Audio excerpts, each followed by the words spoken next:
नमस्ते, मैं अरुण गोडबोले। आप देख रहे हैं मेरा चैनल अरुण गोडबोले और इनकम टैक्स की जानकारी हम ले रहे हैं। इस श्रृंखला का ये आखिरी भाग है, 17वां भाग, पार्ट नंबर, एपिसोड नंबर 17। ये आखिरी भाग इसलिए है कि अभी तक 16 भाग मैंने किए इसके, और बहुत सारे सोर्सेज ऑफ इनकम या इनकम टैक्स एक्ट का इतिहास, उसकी जानकारी दी, और सभी हिंदी में किया मैंने। उसके बारे में बहुत सारे जो सुझाव आए हैं उसका भी मैंने जिक्र किया, और मुझे ये लगा कि जो भी मैं ये जानकारी दे रहा हूँ उसमें जो मराठी जानने वाले हैं उनको इसमें रुचि नहीं आ रही है, और जो हिंदी जानने वाले देखे उनको तो रुचि आ रही है। और एक बात यह है कि आयकर कानून में हर साल फरवरी में जब बजट आ जाता है तब बहुत सारे चेंजेस हो जाते हैं, उसमें बदलाव आ जाते हैं। तो अभी ये जो भाई मैं मालिका आज करूँ मैं पूरी, उसमें शायद और 30-40 भाग तो हो गए, लेकिन उसके लिए कोई स्थायी रूप से वो मार्गदर्शक नहीं हो सकती, क्योंकि हर साल उसमें बदलाव आएगा। अगर कोई आदमी, अगर कोई दर्शक अगले साल ये देखे यूट्यूब चैनल निकाल के, अगर उसके ऊपर भरोसा करके कुछ कुछ डिसीजन वो ले, तो शायद वो गलत भी हो सकता है, क्योंकि तब तक कोई नया सुधार उसमें आया होगा। इसलिए मैंने सोचा कि अब ये मालिका यही रोकूं। शायद फरवरी के बाद में बजट संसद के लिए जब प्रस्तुत होगा, उसके बाद में जो भी बदलाव आएंगे, उसके बाद में ये मालिका फिर सिरे से, नए सिरे से शुरू कर दूँ। अब हम कैपिटल गेन के बात कर रहे थे पिछले एपिसोड में, वो मैं टॉपिक आज पूरा करूँगा और फिर इस मालिका का समापन करूँगा परसों में, यानी गणेश विसर्जन होने के बाद एक दिन के बाद में, जब वो हमारे संस्कृति में उसको पितृ 15 कहते हैं, यानी भाद्रपद वद्य 1 से 15 तक जब हम अपने पूर्वजों का स्मरण करते हैं, उसके लिए मैं अलग सी मालिका बनाने का सोच रहा हूँ। वो लेके मैं आपकी सेवा में हाजिर हूँगा। अब ये मालिका का मैं आज इस एपिसोड के साथ समापन करूँगा। कैपिटल गेन के बाद में हमने देखा के बारे में कि कौन कौन सी चीज़ें कैपिटल गेन टैक्स के अंदर नहीं आती थी, जैसे गोल्ड बॉन्ड्स है, डिफेंस बॉन्ड्स है। ऐसे कैपिटल गेन में दो भाग रहते हैं, शॉर्ट टर्म कैपिटल गेन और लॉन्ग टर्म कैपिटल गेन। अगर कोई भी आपकी जो मालमत्ता है, एसेट है, जिसके ऊपर ये टैक्स लगता है, कैपिटल गेन्स टैक्स, अगर वो कितने दिनों तक आपके पास रही, यानी समझो आपने शेयर्स खरीदी किए तो कितने साल आपने अपने पास रखे, या आपने कोई फ्लैट खरीदा है या प्लॉट खरीदा है, तो कब कितने साल से आपके पास है, उसके ऊपर ये डिफाइन किया जाता है कि अगर वो अल्पकालीन मोहलत का नफा है या दीर्घकालीन मोहलत का है, जिसको हम करते हैं शॉर्ट टर्म कैपिटल गेन या long term capital gain. Shares के लिए, शेयर्स इक्विटी बंड्स के लिए ये मोहलत 12 महीने की है, यानी आप अगर 12 महीने के बाद में कोई बेचते तो उसको लॉन्ग टर्म होते हैं, उसके पहले अगर बेचे तो वो शॉर्ट टर्म गेन दिया जाता है। और प्रॉपर्टी के लिए, हाउस प्रॉपर्टी हो या फ्लैट हो, जो भी अचल प्रॉपर्टी है उसके लिए, और all other asset except this equity holding, वो 24 महीने का पकड़ा जा रहा है। पहले 3 साल का था, अब 2 साल का बनाया गया है। शॉर्ट टर्म कैपिटल गेन जो है वो सीधे आपको आपकी इनकम में मिलाना है, उसके ऊपर कोई अलग सा टैक्स का रेट नहीं लगता। आपके इनकम में मिला पे, टोटल इनकम पे जो भी आएगी उसके ऊपर आपको टैक्स देना पड़ेगा। लॉन्ग टर्म कैपिटल गेन के लिए दो अलग से प्रावधान है। उसके लिए अगर कोई आपने आने वाली पूरी रकम या उसमें होने वाला जो मुनाफा है वो स्पेसिफाइड कोई इसमें इन्वेस्ट किया, जैसे एक मकान आपने बेचा और दूसरा मकान खरीद करने के लिए, या आपने कोई एसेट बेची, मकान या फ्लैट छोड़ के, और वो रूरल इलेक्ट्रिशियन बॉन्ड्स में इन्वेस्ट किया, तो उसके लिए आपको सहूलियत मिल सकती है। उसका पूरा डिटेल एक्ट में बताया गया है। और अगर आपने ऐसा नहीं किया तो आपको एसेट के लिए इंडेक्सेशन की तरतूद है, यानी जो भी महंगाई का रेट बढ़ता है उस हिसाब से हर साल गवर्नमेंट जो कैपिटल गेन्स इन्फ्लेशन इंडेक्स बताती है, और 2001 का जो बेसिक रहता है उसको 100 पकड़ के, अभी समझो 2021 के लिए, फाइनेंशियल 2021 के लिए 308 बताया गया है। तो अगर आप कोई चीज़ 100 रुपये में खरीदी की है 2001 के पहले या 2001 में उसकी कीमत 100 रुपया है और आप आज तो आप 300 रुपये को बेचते हैं तो आपको कोई मुनाफा नहीं हुआ उसमें, क्योंकि 100 रुपये के 300 रुपये बन जाते हैं कैपिटल ये इन्फ्लेशन इंडेक्स बना के, और उसके आगे होगा वही कैपिटल गेन आपको पकड़ना पड़ेगा, उसके ऊपर 20% टैक्स देना पड़ता है। यानी समझो आपका अन्य जो आय है उसके ऊपर 30% का दर लगता है तो भी इसके लिए वो 20% लगेगा, उसको अगर कम लगता है तो भी 20% लगेगा लॉन्ग टर्म कैपिटल गेन के ऊपर। शॉर्ट टर्म कैपिटल गेन तो इनकम में मिलाया जाता है। अगर आपने इंडेक्सेशन की जो प्रावधान है उसका मुनाफा उसका लाभ नहीं लिया तो आपको 10% टैक्स देना पड़ता है। ऐसे कैपिटल गेन्स के लिए अलग सी तरतूदें हैं तो जिसका हम जिक्र कर रहे हैं। और जो भी ये कैपिटल गेन डिसाइड कैसा करते हैं, तो जो प्रॉपर्टी आपने खरीदी है उसकी जो बेसिक प्राइस है उसमें और जो कोई आपने इम्प्रूवमेंट किया है तो वो भी उसमें ऐड किया जाता है, और उसके बाद में वो जो भी उसके ऊपर आएगा आपको वो आपको कैपिटल गेन में आएगा। शेयर्स के लिए जो सहूलत है वो शेयर्स का जो कैपिटल गेन था वो पिछले साल तक पूरा मुक्त था, लेकिन बाद में अब उसके ऊपर भी टैक्स लगता है। 1 लाख के ऊपर जो भी आपको मुनाफा होगा उसके ऊपर टैक्स लगता है, तो वो भी आपको सोचना चाहिए। अगर आपको कोई ऐसे लॉन्ग टर्म एसेट के सेल में लॉस हो गया या शॉर्ट टर्म में लॉस हो गया तो शॉर्ट टर्म का जो लॉस होगा कैपिटल लॉस वो उसी साल के आपके अन्य आयु से उसको डिडक्शन किया जा सकता है, और लॉन्ग टर्म का अगर लॉस है तो वो खाली लॉन्ग टर्म कैपिटल गेन के अमाउंट से ही डिडक्शन उसका मिल सकता है। आप 8 साल तक वो कैरी फॉरवर्ड कर सकते हैं।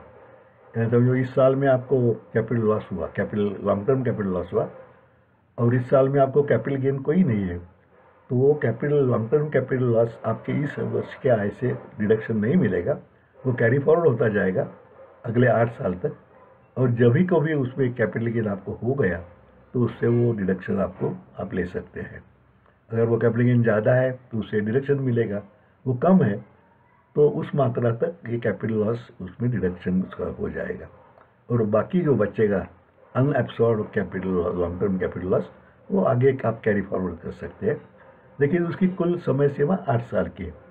अगर 8 साल तक आपको कोई गेन नहीं हुआ लॉन्ग टर्म कैपिटल गेन और ये आपके पास unabsorbed long term capital loss है तो 8 साल के बाद में आपको उससे हाथ धोना पड़ेगा, उसमें आपको मिलेगा नहीं।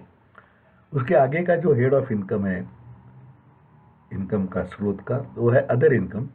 यानी जो भी इनकम ये पहले 5 स्रोतों में आता नहीं उसको अदर इनकम कहते हैं।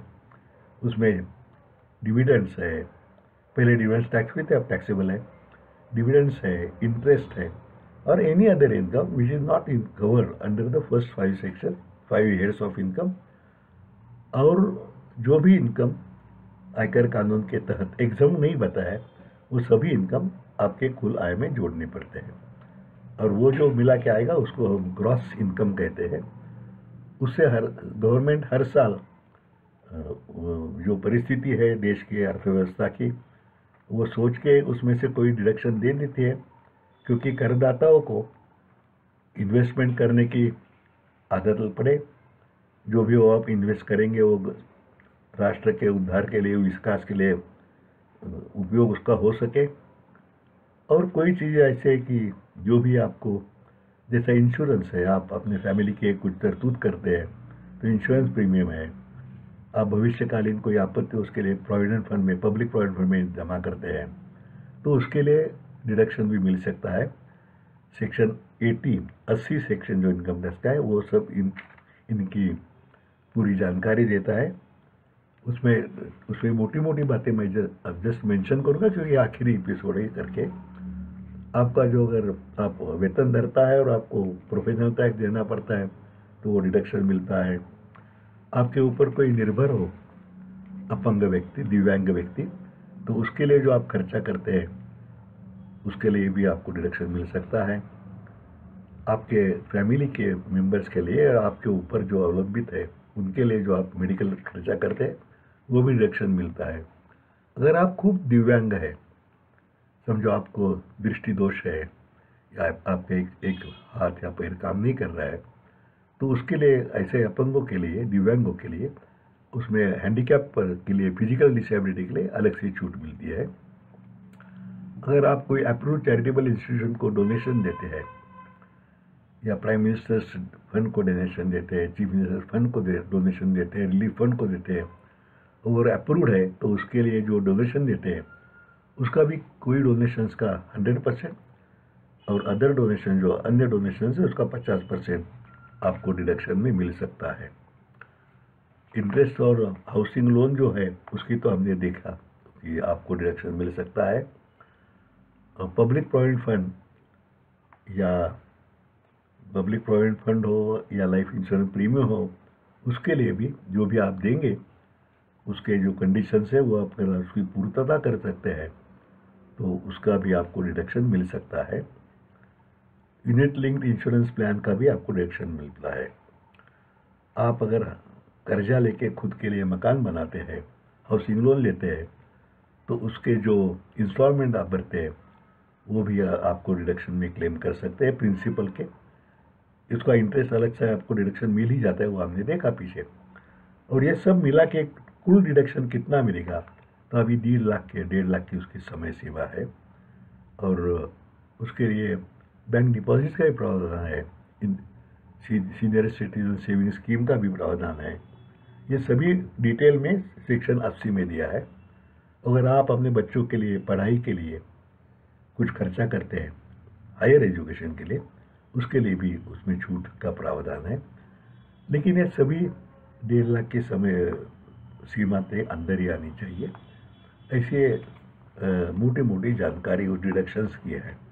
और उससे जो ये सब डिडक्शन जाने के बाद आपको पहले ग्रॉस इनकम आपका निकाला जाएगा, उसके बाद आपको डिडक्शन जो भी मिलते हैं वो डिडक्शन मिल जाएंगे। और वो छूट को कम करने के बाद जो भी आपका इनकम बचेगा, आय बचेगी, उसको हम नेट टैक्सेबल इनकम बोलते हैं, यानी कर दे ये इनकम। और उसके ऊपर उस साल के लिए जो भी इनकम टैक्स के दर गवर्नमेंट ने अनाउंस की है उसके हिसाब से आपको टैक्स देना पड़ता है। जो भी वेतन धरता है उनके मालिकों के ऊपर जिम्मेवारी है कि अगर वो वेतनधारी का इनकम टैक्सेबल लिमिट के ऊपर जाता है तो उसके ऊपर टैक्स डिडक्शन उसने मालिक ने कर देना चाहिए। और वो समय सीमा के अंदर भरना चाहिए गवर्नमेंट के पास में। उसके भी वो भी रिटर्न्स है, क्वार्टरली रिटर्न्स है, वो भी भरने चाहिए। क्योंकि टैक्स डिडक्शन एट सोर्स तो गवर्नमेंट की आजकल में बहुत बड़ी आय बन चुकी है। तो ऐसी मोटी मोटी बात हमने डिस्कस की। लेकिन जैसे मैंने शुरू में कहा इस एपिसोड के कि ज़्यादातर लोग इसमें रुचि उनको नहीं आ रही हिंदी में होने की वजह से, और मराठी जो लोग हैं। और दूसरी बात यह है कि ये जो कानून है हमेशा बदलता रहता है, तो आज किया एपिसोड 1 साल के बाद में वो काम नहीं आएगा। इसलिए हम मालिका यही आज पूरी करते हैं। और अगले साल 2022 में 2022 में जब बजट आएगा तब सोचेंगे कि ये मालिका आगे और चलाए। जो पहले एपिसोड हो गए अभी 17 तक, उसमें कुछ चेंजेस हुए तो भी इसका जिक्र करेंगे। और उस जो नया कानून आएगा विद द चेंज्ड अमेंडमेंट्स, वो हिसाब से अगर लगा तो और मालिका ये आगे जारी रखेंगे। आप सभी ने सहयोग दिया। हिंदी का ये मेरा पहला ही प्रयास था और भगवान की कृपा से मेरे को लगता है कि मैंने कुछ ठीक किया हिंदी में भी। तो आप सभी के शुभेच्छा के लिए, शुभकामना के लिए मैं आपका भी आभारी हूँ। और आज यही समापन करते हैं। परसों से जो भी मैंने कहा कि शुरू में अपने पुरखों का याद करने का दिन है, जिसको पितृ 15वां कहते हैं, 15 दिन में याद करते हैं। तो उसके लिए मैं अलग सी मालिका करूँगा। मुझे उम्मीद है आप वो भी देखते रहेंगे। वो मराठी में होगा। ये तो एक हिंदी में यही मालिका की, मैंने बाकी सब मालिकाएं तो मराठी में की। तो आपके सहयोग के लिए मैं आभार व्यक्त करता हूँ। मैं शुक्रगुजार हूँ आपका तहे दिल से। और ये इस वीडियो इधर ही ख़त्म करता हूँ, समापन करता हूँ इस मालिका का भी। और आप मेरे चैनल से, यूट्यूब चैनल से जुड़े रहिए, सब्सक्राइब कीजिए उसको। आपके दोस्त अहबाब दोस्त और उनको सभी को कहिए वो भी जुड़ जाए, क्योंकि ज्ञान देने से बढ़ता है और कुछ बातें कहने से लोगों को भी आनंद मिलता है। ये सभी यही मेरी धारणा ये सब एपिसोड्स बनाने के पीछे है। आज तक तो 16-17 ज़्यादा है, 16-17 से भी ज़्यादा मालिका है और कुल मिला के 700 के आसपास वीडियोज़ मैंने किए। आप सभी लोगों ने उनको सराहा, मेरे को प्रोत्साहन दिया, मुझे आपका आभारी हूँ। ऐसा ही प्यार बनाए रखें। नमस्ते।